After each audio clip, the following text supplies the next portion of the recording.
सिन्नरचे लोकप्रिय नेते ज्यांचं नाव फक्त नावच नाही तर एक विश्वास आहे, जे म्हणजे हेमंत नाना वाजे। त्यांच्या आई नाशिक जिल्ह्याच्या पहिल्या महिला आमदार। नाना, तुमची राजकारणात आणि समाजसेवेत कसे पदार्पण झाले? माझे जे आजोबा आहे बाळाजी गणपत वाजे हे सिन्नर नगरीचे नगराध्यक्ष होऊन गेले। बाळकडू मला त्यांच्यापासूनच या राजकारणाचं आणि समाजकारणाचं मिळालेलं की बीजेपीमध्ये जर तुम्ही प्रवेश केला तर त्याच्या मागे मुख्य हेतू काय आपले? जी सिन्नर शहराची डेव्हलपमेंट व्हायला पाहिजे त्या प्रमाणात झाली नाही तर सगळ्यात मोठा सत्ताधारी पक्ष आहे। पक्षाची विचारसरणी ही खूप छान आहे, त्यांच्या ह्या पक्षाकडे चांगल्या प्रकारचं विजन आहे। तर असं पुढच्या 5 वर्षात कोणते मुख्य गोष्टी आहे जे तुम्हाला बदलायचे, सिन्नरमध्ये चेंज घडवून आणायचे? छत्रपती शिवाजी महाराजांची शिवसृष्टी सिन्नर शहरामध्ये उभारण्याचा माझा मानस आहे। प्रश्न आहे की तिथं सगळ्या सुखसुविधा आहे पण ते लोकांपर्यंत पोहोचत नाही। आरोग्य चांगलं राहण्यासाठी विविध प्रकारचे आरोग्य शिबिर, शहरातलं रुग्णालय हे ग्रामीण रुग्णालय। सिन्नर जनतेने तुमची निवड केली का? आपण नुसतं ओपन स्पेस म्हणतो। युवक युवतींसाठी ग्रीन जिम असेल, जॉगिंग ट्रॅक असेल, गावात असेल आणि उपनगरांमध्ये असेल तर तिथं पार्किंगची व्यवस्था अजूनपर्यंत कोणी केली नाही। सिन्नरवरती जो मोठा संकट आला होता तो म्हणजे कोविड-19। तर HRCTची टेस्ट ही फक्त 800 रुपयामध्ये उपलब्ध करून दिली। सिन्नरमध्ये त्यावेळेस 25-30 लाख रुपये सर्वसामान्य रुग्णांचे त्यावेळेस वाटले आणि त्याची जी डॉक्युमेंटरी लागते इंटरनॅशनल फंडसाठी 8 ते 10 लाख रुपयाचं साहित्य दिलं। पंचवार्षिकला सिन्नरमध्ये जातीचं राजकारण दिसतंय, तर यावर आपलं काय मत आहे? तरी मतदारांनी त्याचा गैरसमज करून घेऊ नये। मानवता हाच माझा धर्म राहील आणि माणुसकी हीच माझी जात राहील। एक सिन्नर शहरात नागरिकांना एक आश्वासन दिलं गेलं होतं काही वर्षांपहिले, जे म्हणजे 24 तास पाणी पुरवठा। साधारणतः 2 कोटी लिटर पाणी नव्याने झालेले सहकार्य आहेत उदयभाऊ सांगळे। आपल्या माध्यमातून तुम्ही सिन्नर नागरिकांना आणि मतदारांना काय संदेश देऊ इच्छिता?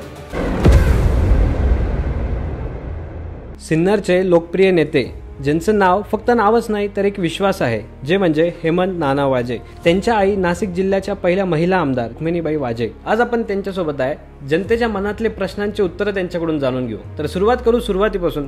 नाना, तुमची राजकारणात आणि समाजसेवेत कसे पदार्पण झाले? राजकारणात म्हणण्यापेक्षा माझे जे आजोबा आहे बाळाजी गणपत वाजे यांच्यापासूनच समाजसेवेची सुरुवात झालेली आहे। त्यानंतर आमचे वडील हे सिन्नर नगरीचे नगराध्यक्ष होऊन गेले। आमची आई जिल्ह्यातील पहिल्या महिला आमदार म्हणून निवडून गेलेल्या आहे आणि त्यामुळंच ह्या बाळकडू मला त्यांच्यापासूनच या राजकारणाचं आणि समाजकारणाचं मिळालेलं आहे। जसं आता तुम्ही सांगितलं त्यामध्ये एक मुख्य प्रश्न येतो आपल्या मनात की बीजेपीमध्ये जर तुम्ही प्रवेश केला तर त्याच्या मागे मुख्य हेतू काय आपले? नाही, काय आहे, आत्तापर्यंत 2 टर्म बघितल्या जी सिन्नर शहराची डेव्हलपमेंट व्हायला पाहिजे त्या प्रमाणात झाली नाही आणि BJP हा राष्ट्रीय लेवलला सगळ्यात मोठा सत्ताधारी पक्ष आहे।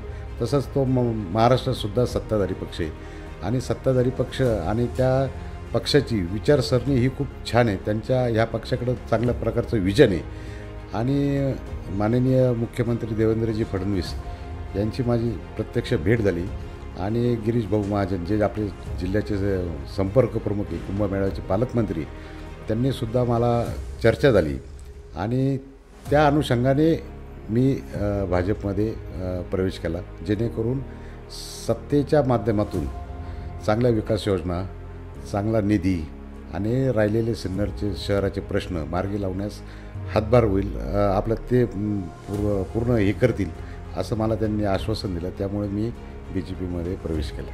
जसं तुम्ही सांगितलं, आता तुम्ही BJPमध्ये प्रवेश केला, माननीय मुख्यमंत्रीसोबत तुमची पण चर्चा झाली, तर असं पुढच्या 5 वर्षात कोणते मुख्य गोष्टी आहे जे तुम्हाला बदलायचे, सिन्नरमध्ये चेंज घडवून आणायचं आहे? सिन्नर शहराची जी भुयार गटार योजना आहे ती अजून काही इम्प्लिमेंट झालेली नाही, तर ती भुयारी गटार योजना इम्प्लिमेंट करून त्याचं पाण्याचा निचरा होऊन ते पाणी रिसायकल करून ते पाणी आपल्याला MIDCला किंवा शेतीला उपयोगी आणण्यासाठी ती योजना कार्यान्वित करण्याचा माझा मानस आहे। त्याचप्रमाणे सिन्नर शहर हे नामांकित होण्यासाठी छत्रपती शिवाजी महाराजांची शिवसृष्टी सिन्नर शहरामध्ये उभारण्याचा माझा मानस आहे। सिन्नर शहराची जे हद्दवाढ झालेली त्या हद्दवाढीसाठी सेपरेट निधी येतो, पण तो कमी प्रमाणात आलेला आहे।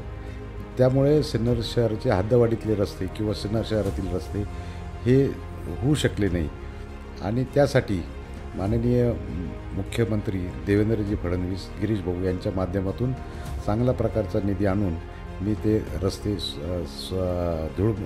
रस्ते तयार करून ते धूळमुक्त सिन्नर होण्यासाठी मी मदत करेन. सिन्नर शहर स्वच्छतेच्या बाबतीत पहिल्या प्रथम जे आता प्रचाराच्या काळात अनेक पक्षांचे किंवा अनेक उमेदवारांचे जे स्टिकर लावले गेलेले घराघरांना किंवा गेटला वगैरे, तर पहिल्या प्रथम ते मी स्वच्छ करून ते काढून स्वच्छ करणं. जसं आता तुम्ही सांगितलं धूळमुक्त आणि एक सुंदर आपल्याला सिन्नर बनवायचं आहे, त्याच प्रमाणात एक मुख्य प्रश्न येतो लोकांचा, ते म्हणजे कचरा रिलेटेड, स्वच्छता रिलेटेड. त्यानंतर एक जी कचरा योजना आहे, आपली कचरा गाडी आहे, ते उपनगरांमध्ये, जसं उपनगर भरपूर वाढलेलं आहे, तर तिथं दिवसाआड, 2 दिवसाआड, 3 दिवसाआड कचरा गाडी येते. तर त्याच्यावरती तुमचं कसं काम राहणार आहे?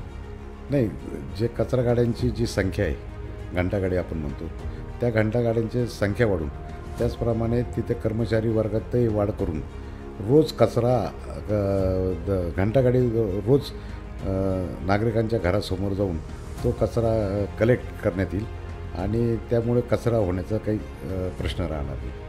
आणि त्याला नागरिकांना पूर्वसूचना देण्यासाठी नवीन आता टेक्नॉलॉजीने ॲप म्हणा किंवा ॲप्लिकेशन किंवा इतर गोष्टी ज्या असतील त्या हे करून नागरिकांना आगाऊ सूचना त्याच्याद्वारे देण्यात येईल. नगरपालिकेमध्ये रुग्णालय येत नाही, तरी पण एक लोकांचे असे प्रश्न आहे की तिथं सगळ्या सुखसुविधा आहे पण ते लोकांपर्यंत पोहोचत नाही, तर तुमच्या माध्यमातून त्याच्यावरती कसं काम होईल?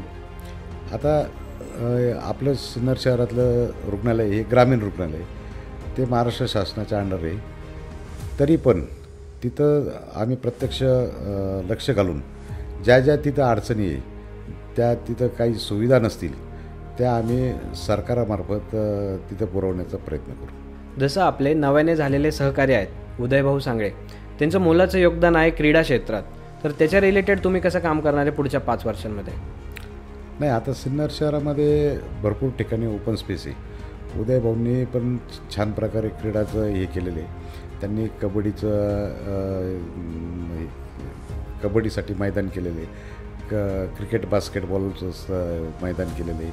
त्याचप्रमाणे कुस्तीसाठीसुद्धा छान प्रकारे त्यांनी मॅट वगैरे हे करून छान प्रकारे, आणि त्या अनुषंगानेच त्यांचं मार्गदर्शनच, त्यांना जो अनुभव आहे त्या अनुषंगानेच विविध ठिकाणी जिथे जिथं गरज लागेल तिथं क्रीडा साहित्य पुरवणे किंवा जे मॅट वगैरे असेल किंवा क्रीडांगण असेल तिथं ते सुविधा करून योग्य कोचद्वारे तेथील युवकांना किंवा युवतींना प्रशिक्षण दिलं जाईल. आणि जेणेकरून असं माझं स्वप्न आहे का आंतरराष्ट्रीय याच्यात किंवा तुमच्या क्रिकेट टीममध्ये सिन्नर शहराचे खेळाडू चमकले पाहिजे आणि सिन्नरचं नाव रोशन केलं पाहिजे. सिन्नर जनतेने तुमची निवड केली, त्यानंतर तुमचे मुख्य हेतू काय राहणार आहे सिन्नरमध्ये करायचे? सिन्नरमध्ये ज्येष्ठ नागरिकांची संख्या पण चांगल्या प्रमाणात आहे, तर त्यांच्यासाठी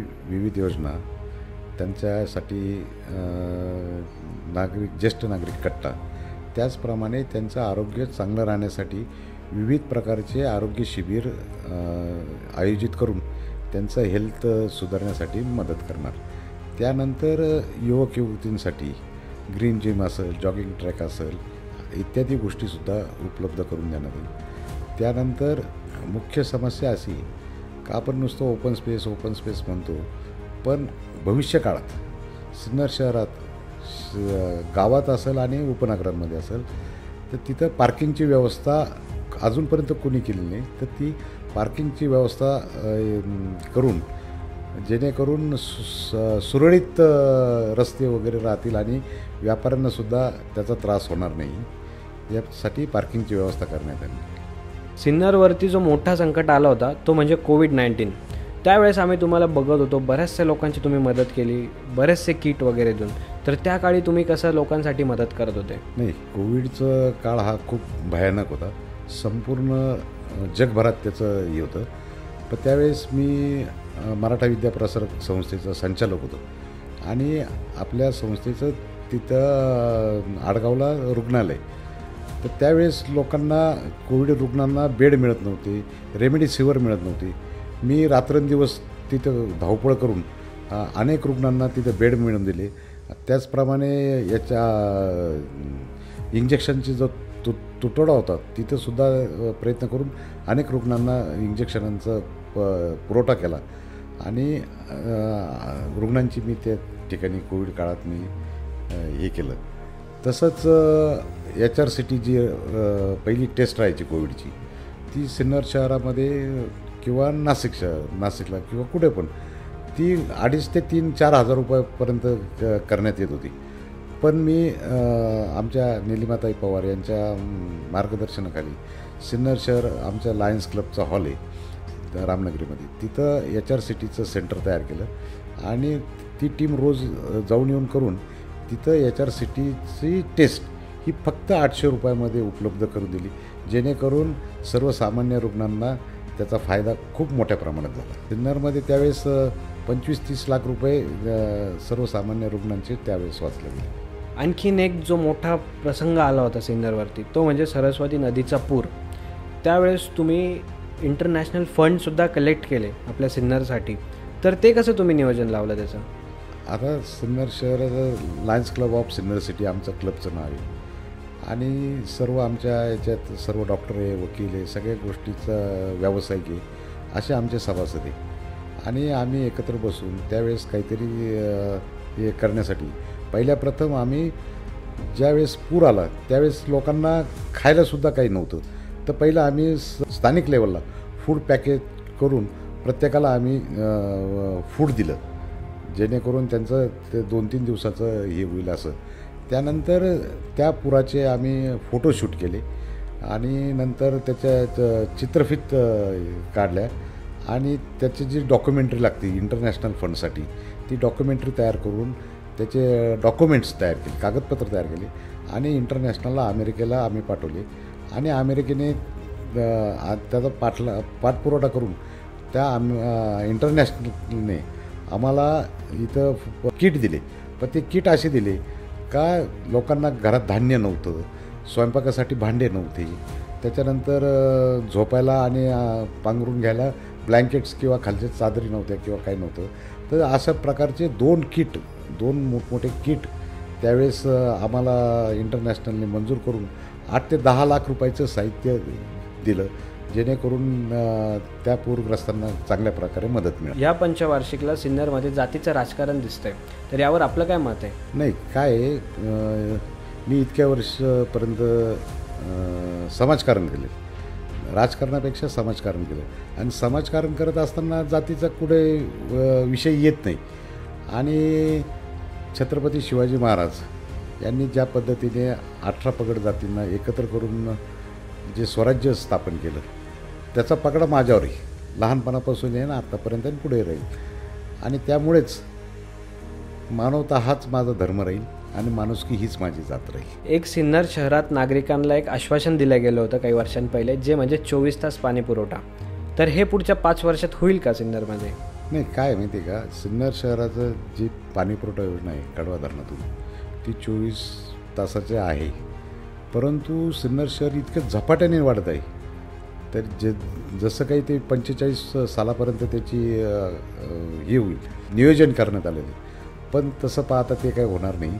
आणि ती योजना अनेक त्रुटी, जसं काही ट्रान्सफॉर्मर असेल ते 3.2चं ट्रान्सफॉर्मर आहे, त्याला पर्यायी ट्रान्सफॉर्मर नाही, त्याप्रमाणे स्काडा प्रणाली ही सुद्धा नाही. आणि सिन्नर शहराला रोज 24 तासात साधारणतः 2 कोटी लिटर पाणी मिळतं आणि ते 64 भागांमध्ये डिस्ट्रीब्यूट केलं जातं. परंतु सिन्नर शहरामधल्या ज्या जुन्या पाण्याच्या टाक्या आहेत त्या खूप जीर्ण अवस्थेत आहे आणि त्या कधी मोडकळीस येण्याची शक्यता आहे, काही वर जाण्याला जिनेसुद्धा नाही आहे. तर त्या पुनर्जीवित करून नवीन पाडून त्या पूर्ण क्षमतेने म्हणजे जास्त क्षमतेच्या टाक्या बांधल्या गेल्या पाहिजे आणि जास्त क्षमतेच्या टाक्या बांधल्या गेल्यामुळे तिथं स्टोरेज चांगलं होईल आणि प्रेशर नळांना चांगलं येईल, पाणी चांगल्या प्रकारे येईल. आणि माझं नियोजन असं आहे का 24 तास नाही, निदान दिवसाला तरी ठराविक वेळेस, म्हणजे त्याचं टायमिंग हा फार महत्त्वाचा आहे. नाहीतर मग काय होतं, माणूस कधी पण पाणी आलं तर घरी माणूस नसतो, सर्व्हिसला असल्यामुळं किंवा कामधंद्यामुळं व्यापारामुळं तो बाहेर जातो, तर त्याला ते टायमिंगला पाणी आलं पाहिजे. जो टाईम दिला जाईल त्या टायमिंगला पाणी जाईल अशी माझी व्यवस्था राहील. आपल्या माध्यमातून तुम्ही सिन्नर नागरिकांना आणि मतदारांना काय संदेश देऊ इच्छितात? आता संदेश असा आहे का 2 टर्म बाकीच्यांना दिलेलं आहे आणि केंद्रातही आपलं भाजपचं सरकार आहे, राज्यातही भाजपचं सरकार आहे. त्यामुळे जे सिन्नर शहरात ज्या नवीन योजना काही ज्या कार्यान्वित करायच्या किंवा कामासाठी जो निधी लागणार आहे तो आपल्याला माननीय मुख्यमंत्री फडणवीस साहेबांनी आपल्याला कबूल केलेला आहे. माननीय गिरीशजी महाजन यांनी आपल्याला सांगितलेलं आहे का तुम्ही चांगल्या पद्धतीने ही जर झालं आपलं स्थापन झालं तर मी चांगल्या पद्धतीने तुम्हाला कोणतीही आडकाठी न आणता चांगल्या प्रकारे निधी देईल, सगळ्या गोष्टी तुमच्या योजना कार्यान्वित करील आणि सिन्नर शहर चांगलं सुसज्ज आणि सुव्यवस्थित आणि शांत राहील या पद्धतीने तुम्ही प्रयत्न करा. आणि ते माझं स्वप्न आहे की सिन्नर हे शहर स्वच्छ सुंदर राहील, त्यासाठी मी इम्प्लिमेंट करणार आहे. आणि दुसरं असं का आता ह्या निवडणुकीच्या काळात माझा BJP प्रवेश थोडा लेट झाला, त्यामुळे सिन्नरची वाढती लोकसंख्या, सिन्नरचा वाढता एरिया, तिथं जाणं मला पोहोचणं, मतदारांपर्यंत पोहोचणं मला थोडं कठीण जातं आहे आणि मी प्रयत्न करतो आहे, जाण्याचा प्रयत्न करतो, त्यांच्या भेटीगाठी घेण्याचा प्रयत्न करतो, पण वेळ कमी असल्यामुळे मी काही ठिकाणी पोहोचू पण शकणार नाही असं वाटतं. तरी मतदारांनी त्याचा गैरसमज करून घेऊ नये आणि भाजपच्या सरकार असल्यामुळं लोकांनी भाजपकडं पहिल्यांदा कमळाला मतदान इथं सिन्नरमध्ये होते, पहिल्यांदा कमळाची सत्ता आपल्या सिन्नरमध्ये येणार आहे.